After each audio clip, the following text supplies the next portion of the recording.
10 நிமிஷத்துல டக்கு டக்குன்னு செய்யக்கூடிய இஃப்தார் அண்ட் ஈவினிங் ஸ்நாக். இதோட ஃபில்லிங் ரொம்ப ரொம்ப டேஸ்டா இருக்கும். கண்டிப்பா ட்ரை பண்ணி பாருங்க. எப்படி செய்யறதுன்னு பார்க்கலாமா? மீடியம் சைஸ்ல 3 உருளைக்கிழங்க வேக வச்சு இந்த மாதிரி நல்லா மேஷர் வச்சு மசிச்சு எடுத்துக்கோங்க. இப்போ ஒரு கடாயில கொஞ்சமா எண்ணெய் சேர்த்துட்டு பொடியா கட் பண்ணி வச்சிருக்க வெங்காயம், பச்சை மிளகாய், கேரட், முட்டைக்கோசு, குடமிளகாய் எல்லாம் சேர்த்துட்டு ஹை ஃபிளேம்ல வச்சு லைட்டா வதக்கி விடுங்க.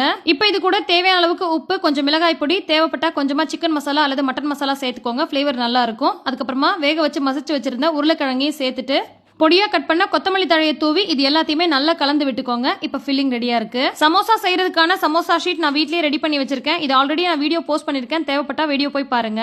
இல்ல நீங்க ரெடிமேடா கடையில கூட வாங்கிக்கலாம். ஆனா ரொம்ப ஈஸி தான் வீட்ல செய்யறது. வீடியோல காமிக்கிற மாதிரி கரெக்டா அழகா மடிச்சீங்கன்னா உங்களுக்கு சமோசா ஷேப் சூப்பரா வரும். அண்ட் ஃபில்லிங் அதிகமா வச்சீங்கன்னா ஒழுங்கா மடிக்க வராது. அதனால தேவையான அளவுக்கு மட்டும் ஃபில்லிங் வச்சுக்கோங்க. இந்த மாதிரி எல்லாத்தையுமே ரெடி பண்ணிட்டு எண்ணெயில போட்டு பொரிச்சு எடுக்க வேண்டியதான். மிதமான தீயில வச்சு பொரிச்சு எடுத்துக்கோங்க. அப்பதான் ஈவனா வேகும். பாக்குறதுக்கும் சாப்பிடறதுக்கும் சூப்பரா இருக்கும். சிக்கன் சமோசா ரெசிபி வேணும் அப்படின்னா சிக்கன் சமோசான்னு கமெண்ட் பண்ணுங்க.